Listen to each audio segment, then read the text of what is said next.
Budget অধিবেশন সব সময়ই গুরুত্বপূর্ণ, কিন্তু এবার বাজেটের বাইরেও শাসক দলের নেতিবাচক ভূমিকার পরও এবং বিরোধীদের কথা বলতে না দেওয়ার পরেও রাজ্যের আইন শৃঙ্খলা, শিক্ষা, স্বাস্থ্য, কৃষি সহ সামগ্রিকভাবে রাজনৈতিক ও সামাজিক পরিস্থিতি নিয়ে বিরোধী দলের সদস্যরা অনেক গুরুত্বপূর্ণ বিষয় উত্থাপন করেছে। সোমবার সিপিআইএম রাজ্য দপ্তরে এক সাংবাদিক সম্মেলনে এই কথাগুলো বলেন সিপিআইএম রাজ্য সম্পাদক জিতেন্দ্র চৌধুরী। তিনি বলেন, বিজেপি জোট সরকারকে ক্ষমতা ছাড়ার দাবি নয়, রাজ্যের সার্বিক বিকাশে শাসক দল যেন তাদের ভুল থেকে শিক্ষা নেয়, পাশাপাশি শাসক দলের যেন নিজেদের চেহারাটা নিজেদের আয়নায় পরিদর্শন করে। এছাড়াও জিতেন্দ্র চৌধুরী রাজ্যের চলমান রাজনৈতিক পরিস্থিতি নিয়ে এবং রাজ্যের আইন শৃঙ্খলা জনিত বিষয়ে বিভিন্ন তথ্য সাংবাদিকদের সামনে তুলে ধরেন।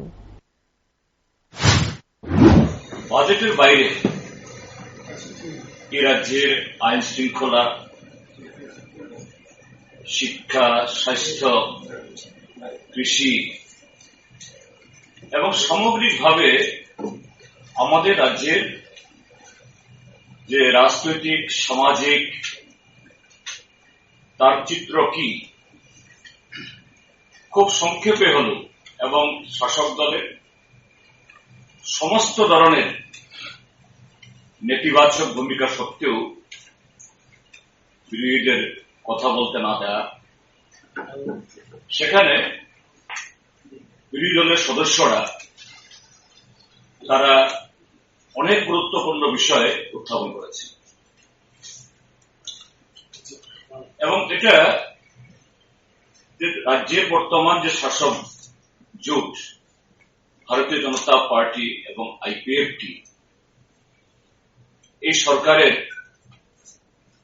তার ক্ষমতার হ্রাসও, এই সরকার তারা ক্ষমতা ছাড়ুন এ কথা বলার জন্য না, সার্বিকভাবে রাজ্যের বিকাশে, দেশের বিকাশে শাসক দল যাতে তাদের ভুল থেকে শিক্ষা নেন, তারা যাতে নিজেদের চেহারা আয়নায় দেখেন,